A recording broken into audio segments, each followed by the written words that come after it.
Hello everyone, welcome to today's session. Today we are going to talk about cognitive science approach to education. The objectives of today's lessons are to understand the term cognitive science, to be familiar with the interdisciplinary nature of cognitive science, to know the historical background, and to learn about the current developments in this field. Probably nothing in the universe is more mysterious than the workings of human mind. The attempt to understand consciousness stems from the ancient Greek saying, "Know thyself." This simple statement has vast implication on how we understand not only ourselves but also people around us. The field of cognitive science has emerged in the last few decades as a major discipline that promises to be increasingly important in the 21st century. Dramatic advances in brain imaging and other research technologies are moving cognitive scientists towards an unprecedented view of our brains and its functions. The focus of cognitive science is on achieving scientific understanding of how human cognition works. Let's begin this session by discussing the term cognitive science. In order to understand cognitive science, let's first see what we mean by the word cognitive. The word cognitive is related to the word cognition, which refers to the mental action or the process of acquiring knowledge. In other words, it is the accumulation of information we have acquired through learning, experience, or our senses. Cognition includes different cognitive processes like learning, attention, memory, reasoning, problem solving, decision making, etc., which form part of our intellectual development. These processes operate at every waking moment, and they are part of our personality, our intelligence, and the way we interact socially.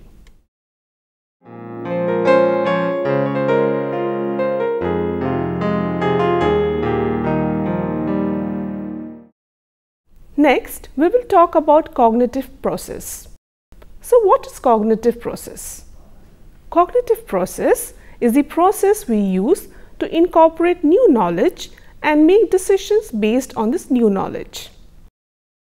Different cognitive functions like perception, attention, memory, and reasoning have roles in these processes.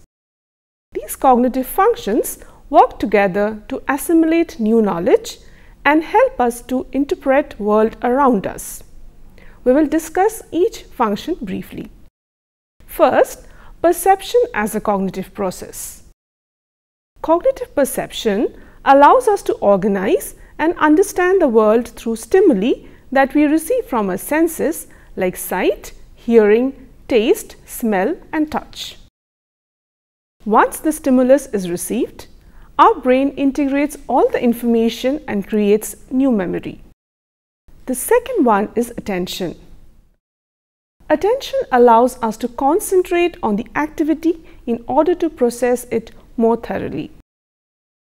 Attention is the fundamental cognitive function which is used in the majority of the tasks that we do daily. The next aspect is memory. Memory allows us to store and recover information from the past. We have short-term memory, which is the ability to retain information for a short period of time. For example, we remember a mobile number as long as we don't write it down. And long-term memory, which is all the memories that we keep for a long period for later retrieval. Next is thought as cognitive process.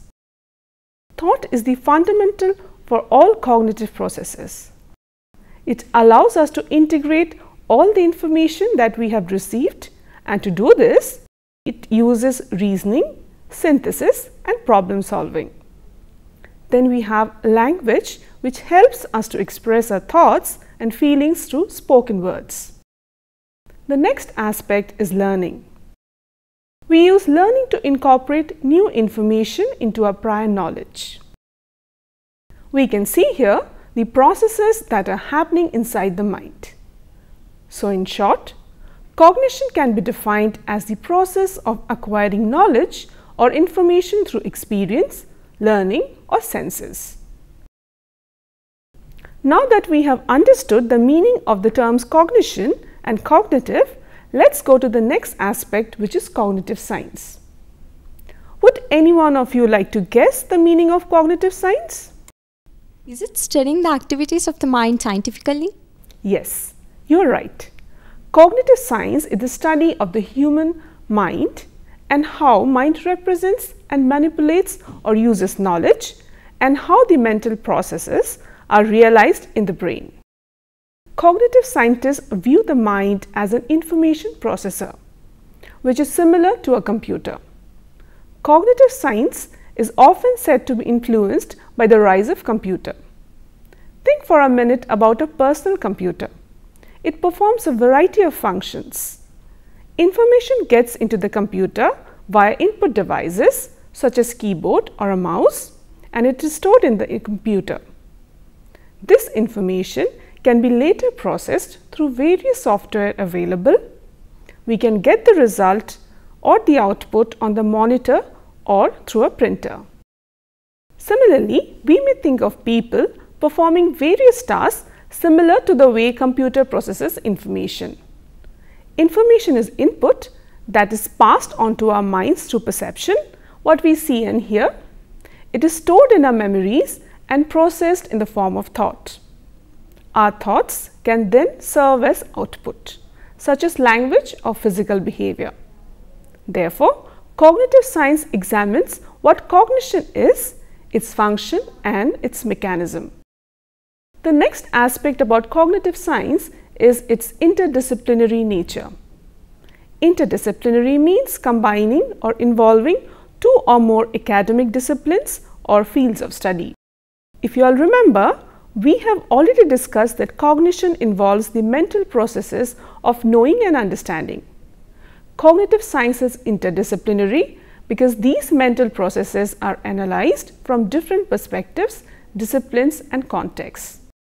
Now let's look at the disciplines or areas of study that built cognitive science. The major disciplines that built cognitive science are the fields of philosophy, psychology, linguistics, computer science, neuroscience, and anthropology or social science. Therefore, we can claim that cognitive science is an interdisciplinary scientific study of the mind and its processes. As a result of the collective effort among these disciplines, there has been and will continue to have huge advancements in our understanding of the human mind and its processes. Now that we have defined the term cognitive science and its interdisciplinary nature, let's review the term cognitive science once more. So far, we have learnt that cognitive science is the study of the human mind and brain, focusing on how the mind represents knowledge and what it does with knowledge, and also how mental representations and processes are realized in the brain. In addition to this, we have also discussed that cognitive science is interdisciplinary in its approach because it studies the mind and its processes from several fields like philosophy, psychology, linguistics, computer science, neuroscience, and social science.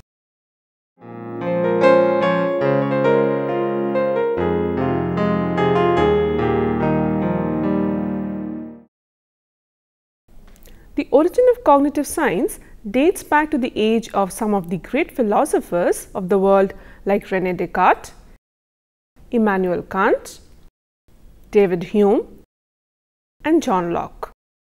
Now, we will have a look at these philosophers who laid the foundation of cognitive science. René Descartes.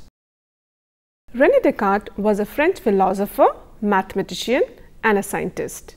One of the deepest and most lasting legacies of Descartes' philosophy is his thesis that mind and body are distinct entities, a thesis which is now called mind-body dualism. He claims that the nature of mind is completely different from that of the body, and therefore it is possible for one to exist without the other, on first philosophy and the description of human body are some of his masterpieces. His argument gives rise to the famous problem of mind-body dualism, which is still debated today. Some of Descartes' great works include Rules of the Direction of Mind, Discourse of the Method, and Meditations. Second is David Hume. David Hume was a Scottish philosopher, historian, economist, and an essayist. A treatise of human nature, an inquiry concerning human understanding, dialogues concerning natural religion are some of his masterpieces. Taking the scientific model of Isaac Newton as his model, Hume tried to describe how the mind works in acquiring knowledge and claimed that there can be no knowledge of anything beyond experience. Next, Immanuel Kant. Immanuel Kant is a German philosopher.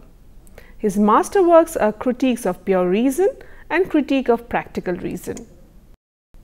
According to Kant's theory, the rightness or wrongness of actions does not depend on their consequences, but on whether they fulfill our duty or not. Next is John Locke. John Locke is one of the most influential political philosophers of the modern period.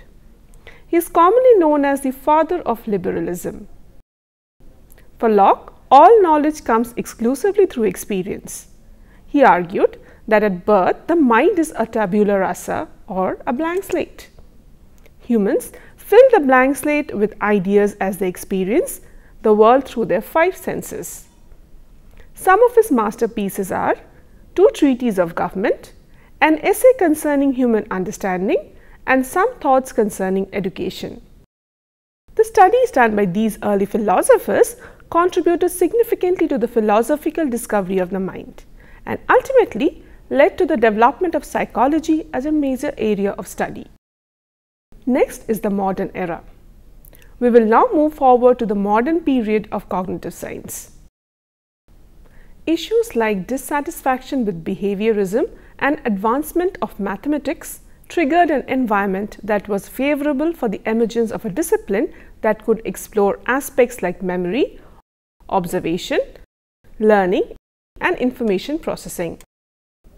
Behaviorism primarily focused on activities or performance that could be observed externally.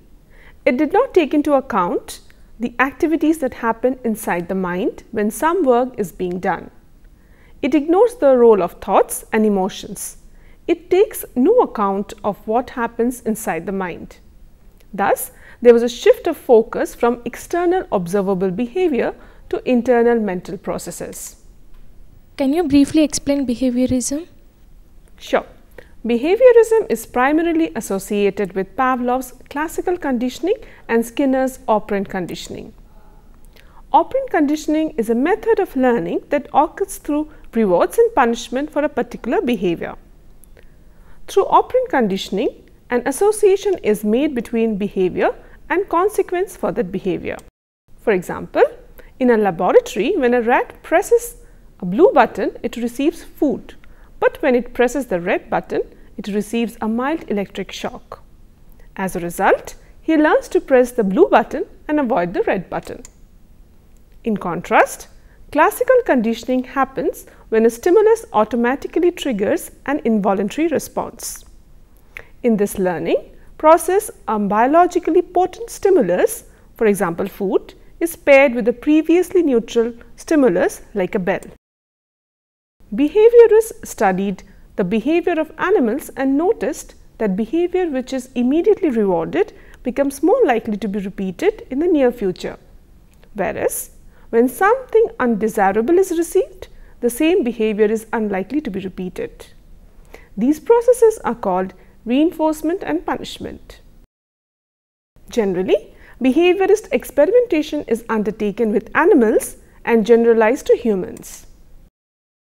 Some critics see this as limiting its capacity to address complex behavior.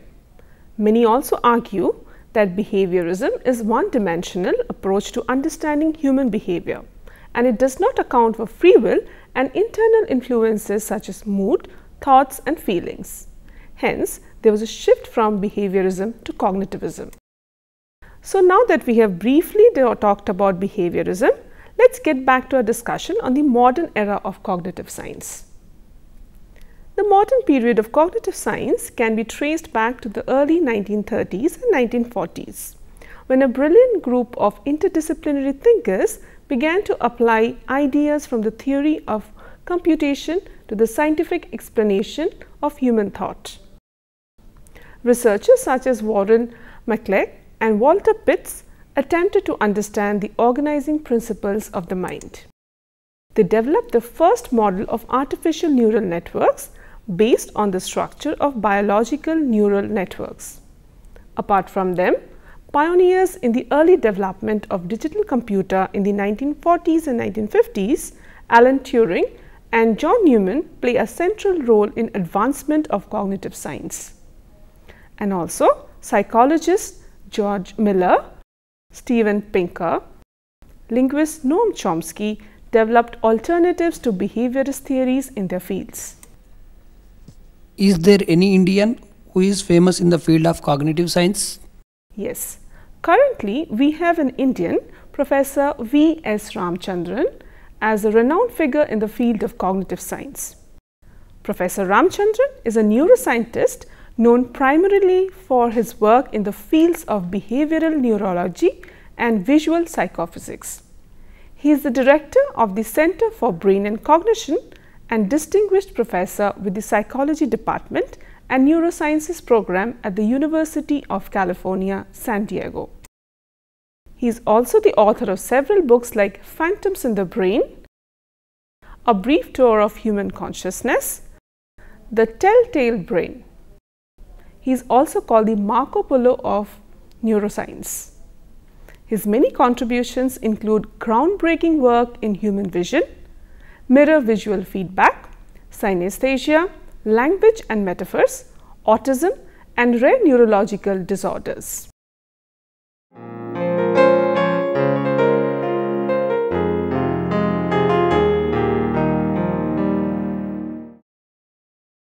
Next, we are going to learn about the centers of cognitive science. The term cognitive science was introduced by Christopher Higgins in 1973. In the same decade, the journal Cognitive Science and the Cognitive Science Society were founded. And this resulted in cognitive science becoming an internationally visible area of research.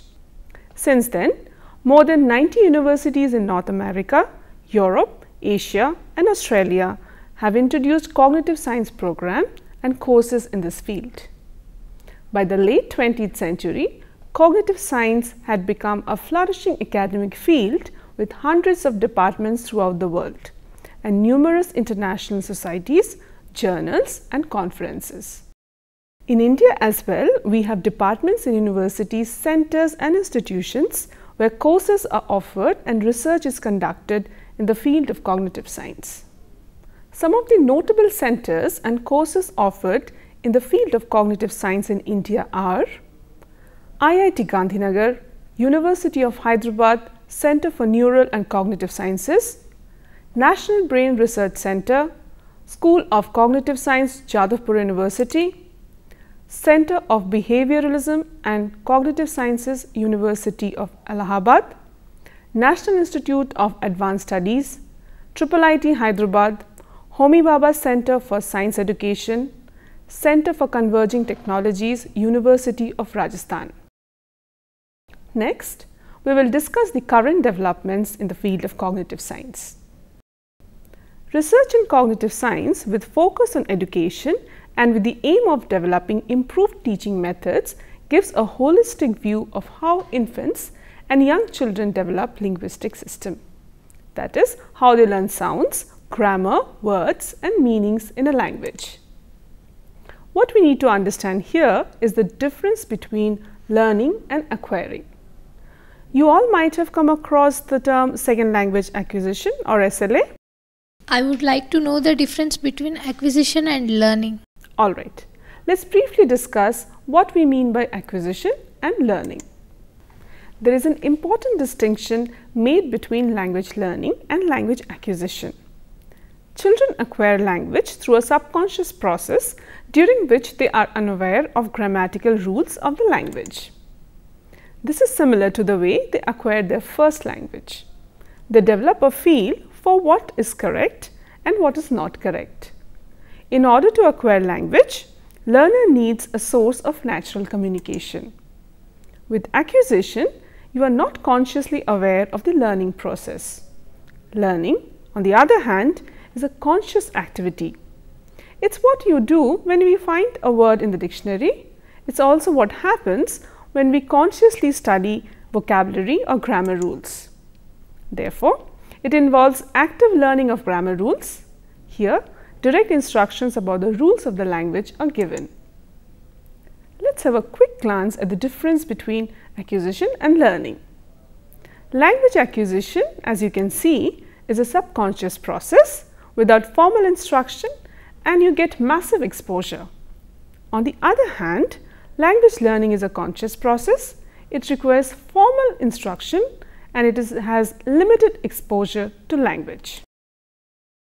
Now that we have learned the two terms acquisition and learning, let's get back to our previous discussion, which was on current development in cognitive science. So what was the last thing we discussed under current development? We discussed that research in cognitive science helps in education. Anyone else would like to answer? Yes, ma'am. It also helps us to understand how children learn languages. All right. Anybody else? And it also aims at developing effective teaching methods. All right. So we will take it forward from there. Explorations in cognitive science have revolutionized research in various fields such as nature and origin of mental disorders, design of better teaching and learning tools, reforming social policies, and developing improved software technologies and artificial intelligence devices. Can anybody explain what we mean by artificial intelligence? It is developing computer system which is able to perform tasks requiring human intelligence. Anybody else would like to answer? It can do activities like recognizing voice. And also making decision and language translation. excellent. Artificial intelligence is essential to understand cognition. It is a branch of computer science which focuses on how humans store information with respect to language, reasoning, memory, and understanding. So we have seen that cognitive science has provided invaluable guiding practice in many applied domains or areas, including education, pedagogy, engineering, legal, and medical fields. Contribution of cognitive science also lies extensively in education. This approach attempts to explain how students make decisions, why they make certain errors, and how they remember and forget while learning something. It also addresses the underlying thought process and aims at cultivating it in learners to empower them with kinds of knowledge required and approach to be adopted for excellence in academic field. Since cognitive science draws on the methods of various disciplines, it offers a broad approach to education and makes it richer. We will talk about the contribution of cognitive science in education at length in the next session. Now that we have reached the end of our session, let's have a quick recap of what we discussed today. If you remember, we began our discussion by explaining the terms cognition and cognitive process. We defined cognitive process as a process of acquiring knowledge or information through experience, learning, and senses. Then we moved on to the concept, what is meant by the term cognitive science. Next, we looked at the historical background of cognitive science and its current development, how the idea was conceptualized by earlier philosophers, and what developments have been made by the modern thinkers so far. Lastly, we talked about the contribution of cognitive science in education. With this, we have reached the end of today's session. Thank you for your participation.